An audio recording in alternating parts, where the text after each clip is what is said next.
우리 가운데 임재하셔서 모든 예배와 찬양과 경배를 받으시는 하나님, 우리 가운데 함께 영으로 임재하여 계신데, 우리 모든 예배 받으신 하나님 앞에 우리 감사와 영광의 송축의 박수로 한번 올려드리겠습니다. 우리 하나님께 영광의 박수 올려드리겠습니다. 제가 오늘 예배 같이 드리면서 제 마음, 제 영에 부딪혀오는 감동은 예배 공동체 안에 있다고 하는 것이 얼마나 감사하냐 하는 그 감동이었습니다. 그럼 오늘 그 피아노 선율, 그리고 오르간, 또 모든 찬양 하나하나가 세상에서는 사실은 들을 수 없는 찬양, 그 모든 선율과 곡조들이거든요. 우리가 혹시 지난 주 중에 저기 밖에서 피아노 소리 들어보신 분 계세요? 직접 아마 쉽지 않으셨을걸요. 아마 연말이 되다 보니 많은 찬양 어떤 연주회가 있긴 하지만 직접 많은 무리의 찬양대가 하나님께 찬양 올려드리는 그 자리에 한번 참여해 보신 분 계세요? 아마 없지 않아 있으실 수도 있지만 그런 자리가 쉽지 않습니다. 사랑하는 성도 여러분, 우리가 주의 전에 올라와 예배하는 이 자리, 하나님의 임재 앞에 함께 나아가 서고 그 영광 소망하면서 풍성한 은혜 안에 함께 예배의 자리에 더 깊게 나아갈 수 있는 우리 모두가 다 되시기를 주님의 이름으로 축복합니다. 우리가 세상의 사람들 분류를 좀 해볼 수가 있는데요, 여러분, 세상에 인생의 길을 걸어가면서 방랑자로 살아가는 사람들이 있습니다. 이게 삶의 목표가 분명하지 않다 보니 내가 어디로 가는지, 무엇을 위해 사는지 사실은 잘 알지 못한 채 하루하루가 그저 방랑하며 살아가는 사람들이 있거든요. 근데 반면에 순례자로 살아가는 사람들이 있습니다. 내가 가는 목표가 분명하고 방향이 선명하여서 나는 내가 걸어가는 나의 삶의 목적을 향해서 걸어갑니다 하는 이들을 순례자라고 하는데요, 만민의 모든 예배자들, 우리 모든 만민 성도들이 방랑자가 아니라 내가 어디로 가야 할지 알지 못하는 인생들이 아니라 하나님께서 우리 가운데 보여주신 믿음의 표대를 향해서 함께 걸어갈 수 있는 순례자들이 다 되어질 수 있게 되기를 주님의 이름으로 축복합니다. 그럼 저기 큰 바다에 가면요, 큰 대양의 배들이 많이 있지 않습니까? 근데 그 배들 가운데 표류하는 배들이 있습니다. 이게 바람 불면 바람 부는 대로, 태풍 일면 태풍 이는 대로 이리저리 떠다니는 배를 가리켜서 표류한다 그러잖아요. 근데 표류하는 인생이 아니라 항해하는 배가 있습니다. 내가 가야 하는 목적이 분명하니 아무리 많은 바람이 분다 할지라도 나는 이 방향을 향해서, 나의 표대를 향해서 나는 항해를 하는 그런 배들이 있는 것이죠. 우리 만민의 모든 사랑하는 모든 성도님들, 우리 모든 예배자들이 표류하거나 이리저리 떠다니는 그런 인생 같은 믿음이 아니라 우리의 분명한 표대를 향해서 항해해 나갈 수 있는 우리 모든 가족들 다 되시기를 주님의 이름으로 축원합니다. 자기 계신 분 한번 인사하겠습니다. 인사하실 때 이렇게 인사하겠습니다. 집사님 더 사랑하겠습니다. 우리 그렇게 인사하겠습니다. 집사님 더 사랑하겠습니다.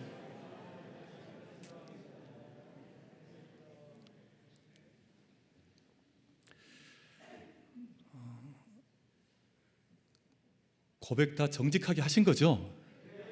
더 사랑하겠습니다. 그럼 이제 설교 끝낼까요? 아니, 더 사랑하면 족하지 딴 게 뭐가 필요하겠어요? 우리가 하나님, 제가 더 사랑하겠습니다. 또 내게 허락하신 모든 삶의 지경을 주님의 은총 속에서 제가 더 사랑하겠습니다. 주님 내게 허락하신 주님의 몸된 교회와 공동체, 제가 더 사랑하겠습니다. 우리 모든 그런 고백이 우리에게 가득한 이 예배 자리가 영적 임재 자리가 되시기를 주님의 이름으로 축복합니다. 그럼 이제 설교 끝낼까요? 그렇게 하면 설교 끝내도 아마 더 문제가 없지 않을까 생각을 해요. 지난 코로나 기간을 제가 지냈고, 그리고 지금은 이제 여전히 아직 다 사라지지 않은 채 저희가 이 시기를 지나고 있는데, 코로나가 한참 이제 광풍처럼 밀어닥칠 때 그때 받았던 메시지가 있습니다.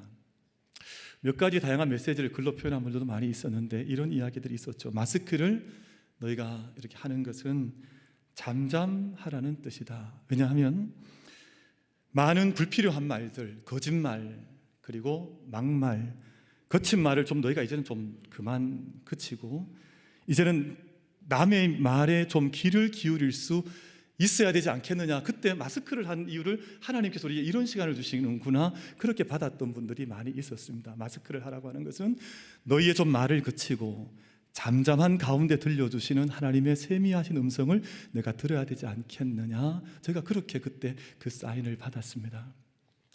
우리가 그때 손을 자주 씻었는데요, 손을 씻으라고 하는 것은 마음을 좀 깨끗하게 할 수는 없겠느냐. 너희 안에 있는 악한 행실과 모든 죄에서 너희가 좀 손을 자주 씻으면서, 너희가 그때 손을 얼마나 부지런히 씻었습니까?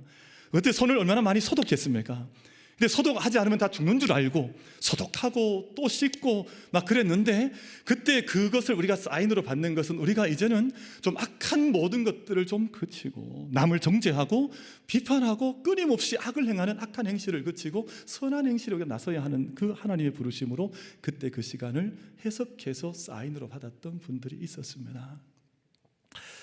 근데 사람과 거리 두기를 하라고 하는 것은, 제발 모이면 늘 다투잖아요. 이게 늘 다투고 서로 정죄하고 서로 욕하고, 너희가 제발 좀 그런 걸 좀 그치고 이제는 하나님을 좀 가까이 하면서, 너희가 하나님을 더 친밀하게 하면서, 이제는 하나님 만드신 창조 세계를 좀 더 가까이, 그 생명의 세계에 좀 가까이 다가가면서 너희의 본성을 하나님께 있다울 수 있도록 바꿀 수는 없겠느냐. 제가 그때 거리두기는 그렇게 해석을 했었고, 손 씻는 것은 악한 행실을 그치라는 것으로 받았었고, 우리가 마스크를 하라고 하는 것은 악한 말을 그치고 이제 하나님의 생명의 은사들을 우리 삶으로 구현해내며 살아가야 하지 않겠느냐 하는 그런 사인으로 우리가 그 메시지들을 해석했던 때가 있었습니다. 이것이 우리의 영적으로 잘 적용이 되어져서 우리가 이걸 잘 받으면 우리에게 축복이 되지만, 우리가 이런 귀한 시간들을 지났음에도 불구하고 우리의 입술의 문제나 우리의 영적인 근본의 문제나 우리가 하나님을 가까이 하는 친밀함의 문제를 온전히 하지 못하면, 사실은 우리는 그 큰 시간을 지났지만 참된 축복의 자리에 내딛기가 쉽지를 않은 것이잖아요. 사랑하는 우리 모든 예배자 여러분, 하나님께서 우리 가운데 늘 사인을 주시고 말씀하시고 성령께서 감동하여 주시는데, 그 모든 우리에게 주시는 사인들과 하나님의 메시지가 우리 안에 영적인 축복으로 아름다운 열매로 맺혀지는 삶을 함께 달려갈 수 있는 우리 모든 만민가족들 다 되어주시기를 주님의 이름으로 축복합니다.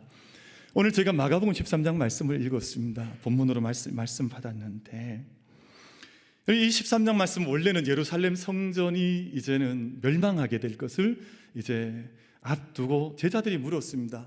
이 예루살렘 성전이 멸망할 텐데 언제쯤 성전이 멸망하겠습니까? 라는 질문에 대한 예수님의 답변, 이제 얼마 있지 않으면, 몇 년이 지나면 이제 이 성전이 멸망할 텐데, 그때는 이런 징조가, 이런 징후가 있을 터이니까 너희가 이것을 잘 준비하면, 영적으로 준비하면 너에게 복이 될 것이라 라는 말씀을 주셨던 내용이 마가복음 13장 내용인데, 그럼 단지 이 말씀은 예루살렘 성전의 멸망뿐만 아니라 세상에도 종말이 올 테인데, 세상의 마지막 날이 다가올 테인데, 그때는 어떤 징후가, 어떤 징조가 너에게 있는지를 가르쳐 주신 말씀으로 우리 마가복음 13장 말씀을 우리가 그렇게 받고 있습니다.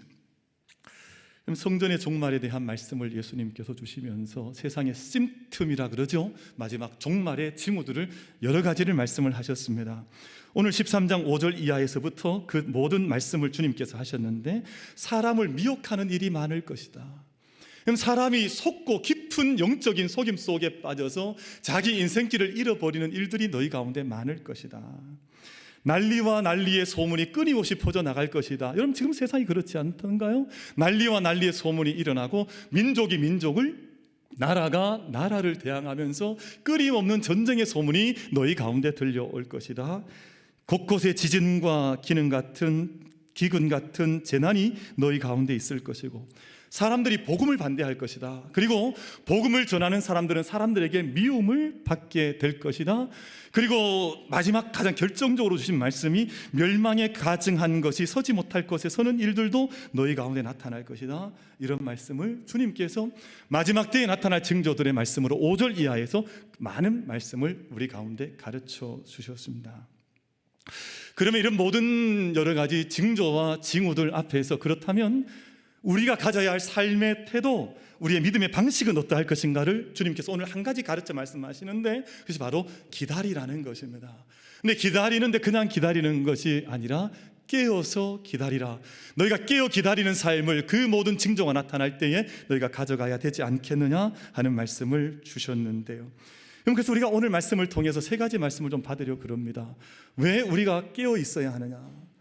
왜 우리가 깨어서 기다려야 하느냐 하는 것을 세 가지 말씀을 우리가 함께 나누려고 하는 첫 번째는, 우리가 깨어 기다려야 하는 가장 정확한 첫 번째 이유는 주님께서 반드시 다시 오시기 때문입니다. 여러분, 주님께서, 하나님께서 많은 약속들을 성경을 통해서 우리에게 주셨는데, 아마 성경을 읽어보신 분들은 기억하실 텐데, 하나님의 말씀은 1.1획도 허탄하게 성취되지 않은 것이 없이 모든 약속의 말씀이 함께 이루어지기 때문에, 근데 하나님께서 약속하신 모든 약속 가운데 가장 중요한 약속이 뭐냐 하면, 내가 다시 오리라, 내가 너희가 나를 올라간 것을 본 것처럼 내가 다시 올 터이니, 이것이 성경 전체에서 가장 중요한 약속이기 때문에 믿음의 사람들은 깨어서 기다리며 이 약속의 말씀을 부여잡고 기다리는, 깨어있는 기다림의 삶을 이 땅 가운데에서 함께 걸어가는 것입니다. 주님의 다시 오심을 준비해야 하는데 어려움이 뭐냐 하면, 우리가 그 때와 시간을 잘 알지 못한다는 것입니다. 우리가 저기 동대구역이나 우리 서대구역사에 나가서 KTX가 12시 35분에 옵니다, 정확히 그 시간에 옵니다, 이러면 아마 때와 시간, 일시가 정확하면 기다리는 것이 그렇게 어렵지 않을지도 몰라요. 근데 오늘 말씀을 읽어보면 그 날과 그 시는 아무도 알지 못한, 심지어 천사도 알지 못하며 아들도 알지 못하며 오직 아버지만 아시느니라, 그렇게 하나님의 주권에 속한 영역인 것을 말씀을 했거든요. 그러니까 우리는 어느 때 어느 시인지 알지 못할 때 기다려야 하니, 우리가 그 시간이 때로는 어렵게 느껴질지 모르지만 정확한 것, 분명한 것 한 가지 뭐냐 하면, 하나님께서, 주님께서 다시 오신다는 것, 이거 한 가지는 정확하니 우리 만민의 모든 예배자들께서 기다리되 깨어 기다릴 수 있는 믿음의 삶을 함께 경주해 나갈 수 있는 우리 모든 만민 가족들이 다 될 수 있게 되기를 주님의 이름으로 축복합니다. 여러분, 때와 시간에 관한 것은 우리의 영역이 아닙니다. 이것은 하나님의 영역입니다. 이것을, 근데 여러분, 우리 이 땅에 이단들이 참 많이 있잖아요. 예수님께서 언제 오신다, 하나님 언제 오신다, 우리나라에 특별히 많았던 것 같아요. 그러니까 수년 전에는 10월 마지막 날이 되면 하나님 오신다 그러니까 사람들이 다 거기 또 엎어져서 막 다 거기 쏟아져서, 왜 그런 이단이 많이 벌어지냐 하면 진리 안에 서 있질 않아서 그래요. 말씀을 읽지 않아서 그래요. 말씀을 기억하지, 말씀을 신뢰하지 않아서 그래요. 그럼 저희들 안에 때와 시는 하나님의 주권에 온전히 맡겨 올려드리고, 주님 오시는 것은 분명하니 언제나 우리가 깨어서 하나님 기다릴 수 있는 믿음의 삶, 함께 경주해 나갈 수 있는 우리 모두가 될 수 있게 되기를 주님의 이름으로 축복합니다. 그래서 오늘 26절 말씀에 보면, 그때의 인자가 구름을 타고 큰 영광과 큰 권능과 영광으로 오는 것을 사람들이 보리라. 모든 사람들, 모든 생명들이 산자나 죽은 자나 하나님의 오심을 보게 될 때가 반드시 있다고 하는 이 약속의 말씀을 하나님께서 우리 가운데 들려주셨습니다. 그런데 여러분, 제가 이 기다림의 시간이 어렵고 힘든 이유가 한 가지가 있습니다. 깨어 있기가 쉽지 않은 이유 한 가지가 있습니다. 그럼 오늘 35절 말씀을 보시면, 그러므로 깨어 있으라. 집주인이 언제 올는지, 혹 저물 때일는지, 밤중일는지, 닭 울 때일는지, 새벽일는지 너희가 알지 못함이라.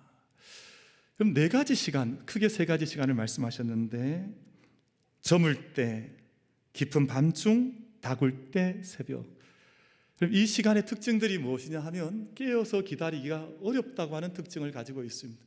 그럼 지금처럼 우리가 이렇게 깨어서 눈 이렇게 크게 뜨고 멀쩡하게 정신 차려지고 이런 시간에 오시면 우리가 아마 잠들지 않고 깨어 있을지도 몰라요. 그런 시간에 오신다면. 그런데 오늘 말씀하신 이 모든 시간은 해가 저물어 갈 때, 저녁 6시에서 10시 사이입니다. 밤중 저녁 10시에서 새벽 2시 사이까지입니다. 닭 우는 시간 새벽 2시에서 오전 6시까지 아마 모든 사람들의 가장 깨어 있기 어려운 시간을 우리 모든 사람들 지나기 때문에, 그 어려운 시간을 지난다 할지라도 너희가 반드시 주님 오신 것을 알고 깨어서 기다릴 수 있겠느냐 하는 것을 주님께서 우리 가운데 물어 말씀하시는 것입니다.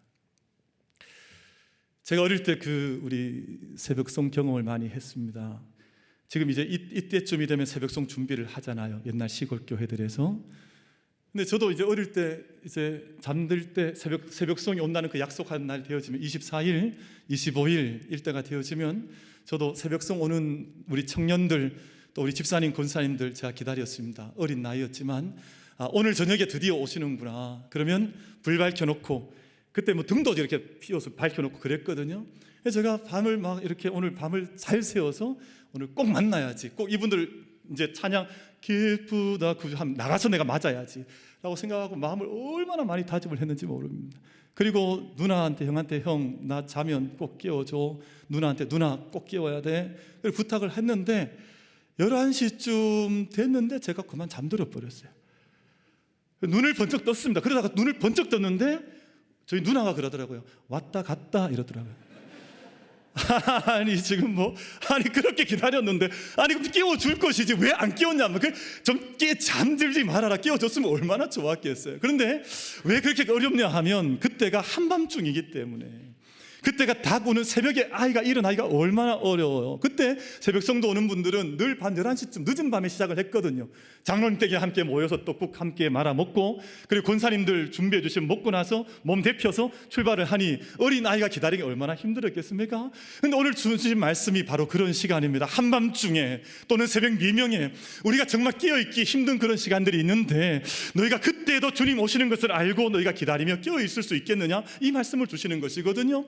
여러분, 사랑하는 만민의 모든 예배자 여러분, 세상 우리가 정말 깨어있기 힘든 어려운 때를 저희가 맞이했습니다. 우리 정신이 혼미하며 우리 눈을 가리며 우리 귀를 다른 소리를 듣게 하며 깨어있지 못하게 하는 이때이지만, 우리 모든 정말 만민의 모든 가족들이 언제나 기다리되 깨어 기다릴 수 있는 영적인 삶을 함께 경주해 나갈 수 있는 우리 모두가 다 될 수 있게 되기를 주님의 이름으로 축복합니다.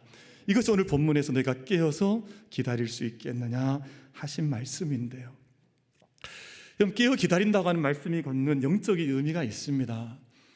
그럼 저희는 이 기다림의 시간을 가져보지 못하면 우리는 숙성되지 않습니다. 그럼 세상의 모든 것들은 기다림의 시간들을 통해서만 영적으로 깊어져 가고 또 성숙해져 가고 그 삶이 깊어져 가는 경험을 하게 되는데, 기다림이 없는 시대는 숙성함이 없습니다. 깊은 것이 나타나지 않습니다. 내가 정말 오랜 시간을 기다려 보았느냐, 그 기다림을 통해서 한 영혼이 성숙되어져 가는 것이거든요. 근데 우리 시대는 지금 기다림의 시대가 아닙니다. 우리 시대 정신은 모든 것들을 빨리빨리 하는 시대거든요. 그래서 이제는 어떤 스포츠나 드라마도 통째로 다 보는 사람이 없습니다. 이제는 짧게 3분으로 혹은 10분 안에 요약해서 짧은 영상을 보는 시대가 되어서 기다리지 않습니다. 그것을 뭐라 그러냐면 짤이라 그러거든요. 짤. 그래서 이제 모든 스포츠도 모든 드라마도 짤로 보지 전체를 다 보는 어리석은 사람은 없어요. 그렇게 오래 하면 어리석다 그러거든요. 뭐하러 그렇게 기다리며 그 모든 걸 보고 있느냐, 다음날 자고 일어나면 요약된 축성 요게 있는데 뭐하러 그렇게 긴 것을 기다리며 앉아있느냐, 어리석은 일 하지 말아라. 그런 것이 오늘 우리 시대 정신이 되어져 있거든요. 그런데 믿음의 세계는 요약이 없습니다. 신앙의 세계에는 짤이 없습니다. 신학의 세계 요약판으로 모든 것 딱 집어넣어놓고 이게 신앙이라 하는 그런 신앙은 하나님의 세계에서는 없다는 것입니다. 여러분, 제가 믿음의 기다림에 이 길고 긴 기다림이 있지만 주님 앞에서 기다리는 삶을 영적으로 성령의 은혜 가운데 온전히 감당하여서 우리 영적인 성숙함의 은혜가, 우리 깊어짐의 은혜가 우리 만민 모든 예배자들 가운데 풍성히 충족하게 임할 수 있게 되기를 주님의 이름으로 축복합니다. 세상은 늘 빨리빨리 하라 그러죠. 모든 걸 속성으로 하자 그러죠. 그러나 신앙의 세계는 그런 것이 없는 것인데요. 그럼 사랑하는 성도 여러분, 그럼 우리가 숙성되어지려고 하면 우리가 어떤 영적 여건이 우리 가운데 와야 될 것인가? 옛날에 저희 할머니, 저희 어머니께서도 저희 마당 장독대에 이제 이맘때쯤 되면 이렇게 김장도 담그시고 또 간장도 장독대에 또 된장도 장독대에 마련을 하셨거든요. 근데 이 오랜 시간이 지나 그 안에 넣어야 될 요소들을 다 넣으면 그 안에 깊은 맛이 났습니다. 오래 기다리면서 깊은 맛이 나는데, 그럼 저희 어머니가 언젠가 돌아가시기 전에 그 간장, 된장을 하셨어요. 돌아가시던 그해. 그리고 돌아가시고 나서는 수년을 저희 삼남매가 고향 동네 갈 때마다 그걸 먹었거든요. 근데 그 시간이 지나면 지날수록 맛이 깊어지더라고요. 근데 이 신앙도 마찬가지인 것이, 우리가 많은 시간을 그저 지난다고 해서 우리가 성숙되지는 않습니다. 우리가 많은 시간만 그냥 허비하고 기다리고 있다고 해서 그 시간이 숙성된, 그 시간이 응축된 영적인 사이로 시간으로 나타나는 것은 아닌데, 그 자리에 무엇이 있어야 되냐 하면 말씀이 있어야 합니다. 우리 안에 말씀으로 우리 안에 삶을 깊게 간직하지 못하면 그 깊은 맛이 나지를 않아요. 말씀이 없는 채 늘 세상 이야기만 하다 보면 세상에 건조한 것, 냄새나는 것, 썩는 것만 우리 삶에 시간이 지나서 더 깊이 썩어지지 말씀 안에서 새로워지는 그 은총을 우리가 경험하지를 못하는 것이거든요. 요한계시록은 기다림의 책이지 않습니까? 마지막 말씀이 뭐냐면 아멘 주 예수여 오시옵소서 마라나타를 우리가 선포하는 책인데, 요한계시록 1장 3절에 보면 이런 말씀이 기록이 되어져 있습니다. 여러분 이 말씀 한번 같이 한번 보고 싶은데 이 예언의 말씀을 읽는 자와 듣는 자와 그 가운데 기록한 것을 지키는 자는 복이 있나니 때가 가까움이라. 여러분 다른 것에 복이 있는 것이 아니라 이 말씀을 듣는 자와 이 말씀을 읽는 자와 이 말씀을 지키는 자가 복이 있는데, 왜냐하면 그 때가 가까운데 말씀을 통해서 우리는 복된 삶을 살아간다는 것입니다. 우리가 아무리 많은 시간을 보낸다는 우리 가운데 말씀이 없으면 우리 안에서는 향기로운 하늘의 향기가 절대 나지 않습니다. 우리가 하나님 우리 가운데 오시는 것을 반드시 믿고 고백하는 신앙의 사람들로 이 땅을 살아갈 때 우리 모든 삶 가운데 언제나 말씀이 들려지고 말씀이 읽혀지고 말씀이 지켜지고 살아내지는 그 축복의 삶을 우리 만민의 모든 가족들이 살아갈 수 있게 되기를 주님의 이름으로 축복합니다. 그래서 이렇게 누굴 좀 건드리면 말씀의 향기가 좀 나야 돼요. 말씀의 향기가. 여러분 저희들 1층에 예글이나 옆에 가보면 그 허브가 있습니다. 그걸 뭐라 그러죠? 그 있는 허브? 1층에 그 이제 카페 테라스에 나가면 뭐라 그러고? 로즈마리. 로즈마리. 요즘 머리가 좀 이렇게 안 돌아갈 때가 있습니다. 로즈마리가 있는데요. 근데 로즈마리 지나가다가 제 카페에 있다가 이렇게 건드리면 향이 얼마나 좋은지 몰라요. 그럼 제가 이제 2층에 제 목양실에 있는데 때로 1층에 커피 드시러 오셨던 우리 주변의 분들이 로즈마리가 있으니까 이렇게 건들 때가 있습니다. 근데 그 향이 2층 제 방 끝까지 올라온다니까요. 말씀의 향기라는 것이 그런 것이거든요. 우리 안에 말씀이 가득하면, 우리가 주님을 기다릴 때 말씀 안에 있으면, 우리를 건드리면 말씀의 향기가 나는 것이 영적인 축복인 줄 우리 고백할 수 있는 우리 모두가 되기를 축복합니다. 건드린 말씀의 향기가 나는 것이잖아요. 그런데 지난 우리가 이제 코로나 시간, 어려운 시간을 지나왔는데, 근데 유의미한 결과들, 좋은 열매들도 없지 않아 있습니다. 그게 뭐냐 하면 코로나 때 마스크하고 뭐 거리두기 하고 우리가 교회 그때 다 못 올라오셨잖아요. 혹시 그때 기억하세요? 처음 우리 이제 예배 못 올라온다 나라에서 막 하고 저희도 이제 스스로 먼저 여기 닫을 때 제가 여기 혼자 앉아서 울었잖아요. 여기서 그때 막 울고 막 이렇게 막 기억나세요? 저는 그때 생각하면 가슴이 점이 오거든요. 근데 우리가 그 어려운 시간을 보냈음에도 유익한 것 한 가지가 있었는데 뭐냐 하면 우리 한국교회 신앙인들이 말씀을 보다 더 많이 읽기 시작했다는 것이에요. 그러니까 그 전까지, 코로나 전까지 지금은 말씀을 훨씬 더 많이 읽는 그런 태도가, 그런 변화가 우리 안에 일어났다는 것인데, 특별히 누가 많이 읽기 시작했냐 하면 서리 집사님들. 통계가 나왔습니다. 서리 집사님들이 많이 읽기 시작했고요. 그 다음에 많이 읽는 분들이 누구냐 하면 청년들이 많이 읽기 시작했고요. 그 어른들은 왜 어디 가서 뭐 하냐 봤더니 다 트로트 보고 있더라고요. 이게 젊은이들은 이게 신앙의 슬기로운 신앙생활을 스스로 하기 시작하면서 영적 각성을 한 거예요. 세상이 이렇게 어려운 것은 뭔가 문제가 있는 것이구나. 우리가 말씀으로 좀 더 다시 훈련해야 되는 것이구나. 그렇게 생각을 해서 말씀을 가까이 하기를 시작을 했다는 거예요. 제가 이제 지난 2주 전에 책을 한 주간 2, 3일 바짝 읽었습니다. 이 책을 다 읽었는데 이 뭐냐면 한국교회 트렌드 2024라고 하는 책인데, 여기에 이 첫 번째 대목에 이제 교회 새롭게 세우기라고 하는 첫 번째 장에 그런 유의미한 내용이 나와요. 이 뭐냐 하면 성경 읽는 시간이 달라졌다는 거예요. 성경 읽는 시간이 달라졌다. 이 통계가 나와 있는데 제가 별을 보여드리지 못하지만 이런 변화가 있습니다. 2017년, 약 그러니까 5년, 6년 전에 우리 개신교인 전체가 일주일에 성경 읽는 시간이 49분이었다는 거예요. 일주일에 49분 성경을 읽었대. 근데 2023년 올해는 우리 개신교인들이 64분 성경을 읽었다는 거예요. 그러니까 1시간 더 넘게 이제 성경 읽는 것이 평균적으로 성경 읽는 시간이 나타났다는 것이거든요. 근데 이것은 개신교인 전체고요. 예배에 참여하는, 오늘 우리처럼 예배에 올라온 분들을 대상으로 조금 더 좁게 조사를 해봤더니 2017년에는 교회 출석하는 분들이 57분 성경을 읽었었는데 2023년 코로나를 지나고 나서는 교회 출석하시는 성도들께서 81분을 성경을 읽었다는 거예요. 그러니까 성경 읽는 시간이 20분 더 늘어났다는 것이거든요. 20분 해도 별로 안 놀라시는데?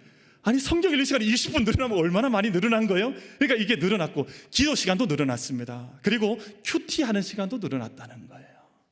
그러니까 얼마나 사실은 코로나가 어려운 시간이었지만 영적인 축복이었던 것은 하나님께 더 가까이 나아갈 수 있는, 말씀을 입을 수 있는 시간이 바로 이 시간이었다는 거예요. 여러분, 저희가 하나님을 오시는 하나님 반드시 기다려야 하는데, 그 오시는 주님을 다르게 그냥 무의 아무것도 하지 않으면 기다리는 것이 아니라 말씀과 함께 영적으로 깊게 숙성되어져 가면서 우리 오시는 주님을 맞이하고 기다릴 수 있는 우리 모두가 다 될 수 있게 되기를 주님의 이름으로 축복합니다. 두 번째, 왜 우리가 주님을 기다리냐 하면요, 왜 끼어 기다리냐 하면, 그 기다림이라고 하는 것은 하나님을 향한 사랑을 내포하고 있기 때문에 그렇습니다. 그럼 모든 기다림은 사랑하지 않으면 기다리지 않습니다.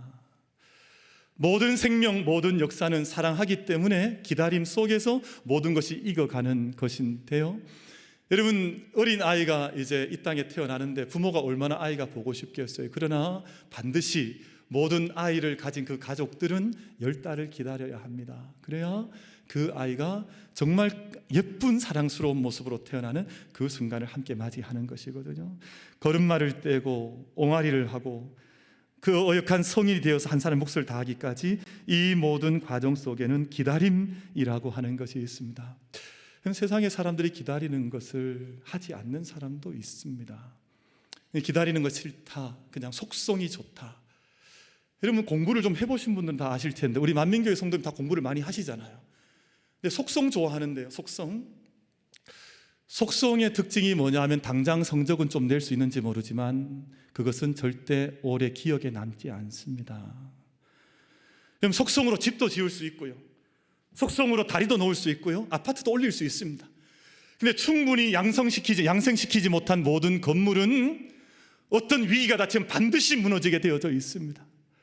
그러므로 우리는 기다림이라고 하는 것은 사랑할 때 오랜 시간 그것을 기다려주는 동안 그것이 깊어져 가고 튼튼해져 가고 아름다워져 가고 튼실해져 가는 것을 경험하게 되는 것인데,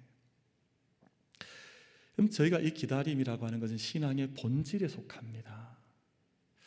그럼 기자로 시작하는 좋은 단어들이 많아요. 기자로 시작하는 신앙의 본질을 나타내는 중요한 단어들이 많은데, 혹시 기자로 시작하는 좋은 단어들 한번 말씀해 보시겠습니까? 예, 우리 박고 장로님 기억이라고 말씀하셨고, 그죠? 기억 좋은 하나님의 역사를 기억하자, 정말 좋은 단어거든요. 정말 감사하고요. 또 어떤 게 있을까요? 어떤 거요? 기적. 기적도 있구나. 우리 장기옥 군사님께서 기적이 있다고 말씀하셨죠. 좋은 단어이고요. 또 어떤 믿음에는 기적이 늘 나타나야 되는 거죠. 기적을 우리가 늘 고백하고 경험해 나가는 거죠. 또 어떤 게 있을까요? 또 어떤 분 또 생뚱맞게 기차 이러시지 말고요. 아니, 기도가 있잖아요. 기도. 우리가 기도보다 더 중요한 게 있을까? 기도하는 것 있고요. 또 뭐가 있을까요?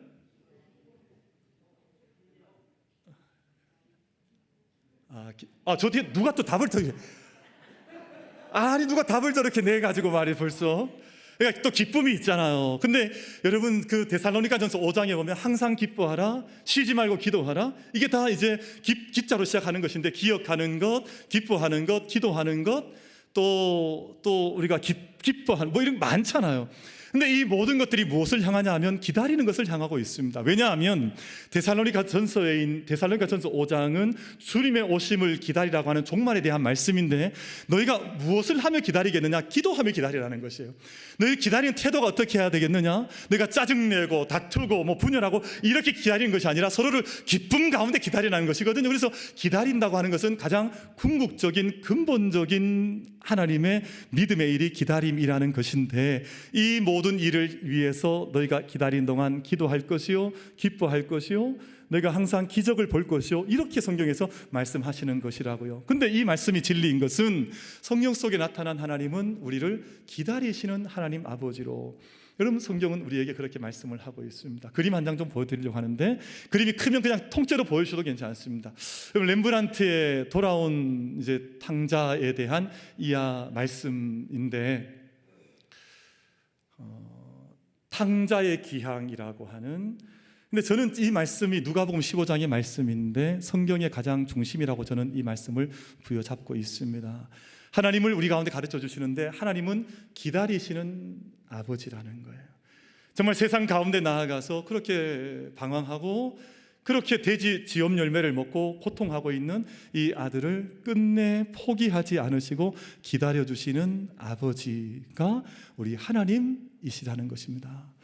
모든 마음의 고통이 있어도 눈에서 눈물이 흐르고 오랜 시간이 지나 지금 사진에 그림에서 본 것처럼 이제는 늙은 아버지가 되어주셔도 끝내 그 아들을 기다리고 계시는 아버지 하나님의 모습이 성경에서 기록한 기다리시는 하나님이라는 것입니다. 사랑하는 성도 여러분, 우리들도 이 땅의 믿음의 모든 여정 속에서 우리의 모든 시간들이 다시 오실 주님을 기다리는 사랑의 시간들로 채워져 갈 수 있게 되기를 주님의 이름으로 축복합니다. 그래서 그 시간을 위해서 기름을 준비하고 또 빛을 밝히고 그 시간을 대림의 불을 밝히는 시간으로 가져가는 것이죠. 지난 수요일 밤에 저희가 우리 함께 모여서 그 대림의 성탄 점등식을 같이 했습니다. 그래서 우리 교회는 이제 낮에 지금 오면 불빛을 볼 수 없지만 이제 늦은 저녁 시간 해가 지는 때 오면 너무 아름답고 밝은 빛이 우리 교회를 수놓고 있는데, 그럼 저는 그런 묵상을 해봤습니다. 간혹 우리 아마 수고하신 분들이 너무 많이 수고해서 이 불이 전구가 나가거나 이러진 않을 거예요. 뭐 한두 개 아마 좀 전구가 고장 나가 이런 경우도 있을지 모르지만, 그럼 지금 전구가 불을 밝히는 것보다 더 중요한 것이 뭐냐 하면 우리 한 사람 한 사람 마음속에 기다림의 불꽃을 밝히는 것입니다.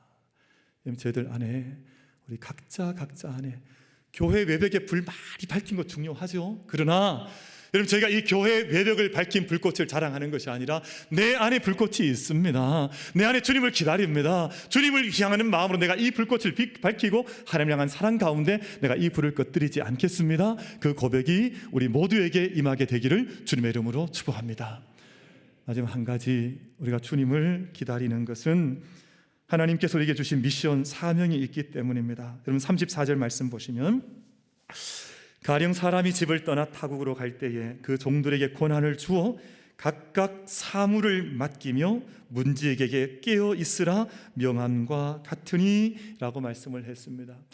여러분, 하나님께서 우리에게 너희가 나를 기다리라 말씀하신 것은 그냥 우리에게 준 달란트 땅속에 묻어두고 아무것도 하지 않은 채 나는 아무 일 하지 않겠습니다, 나는 뭐 할 일이 없습니다, 이렇게 기다리라고 말씀하신 것이 아니라 각각 사물을 주고 각각 위임을 맡겨서 때로는 문지기로, 때로는 농사하는 자로, 때로는 선교하는 자로, 뭐 저마다에게 맡겨진 은사를 따라서 우리 가운데 그 사명을 다할 수 있는 시간을 주시고 그 시간 우리에게 기다리게 하셨다는 것입니다. 사랑하는 성도들은 말씀을 맺겠습니다. 주님의 오심을 깨어서 기다린다 하는 것은 그 기다림의 시간을 통해서 우리가 더 성숙해지고 숙성되어져 가는 시간을 갖는 것이라고 말씀을 드렸습니다. 그래서 2023년을 제가 이제 마지막 시간을 보내고 있는데 2024년에 우리가 훨씬 더 깊어져 갈 수 있는, 우리가 작년에 만났던 우리들보다 또 변화될 수 있다면 그것이 기다림의 의미라는 것이고요. 여러분, 사랑하지 않으면 절대 기다리지 않습니다.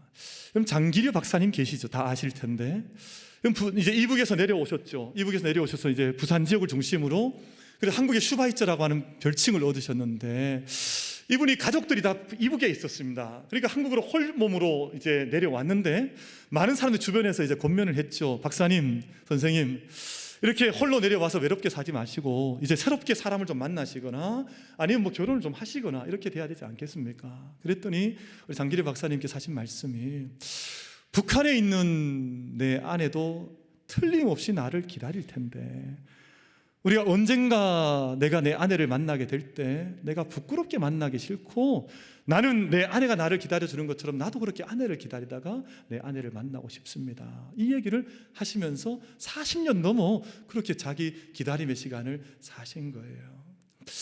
여러분, 물론 우리가 상황에 따라서 오늘 우리는 뭐 결혼의 문화들이 많이 바뀌어지니까 이걸 딱 일어나시킬 수는 없겠지만 기다리지 않으면, 사랑하지 않으면 기다릴 수가 없는 거잖아요.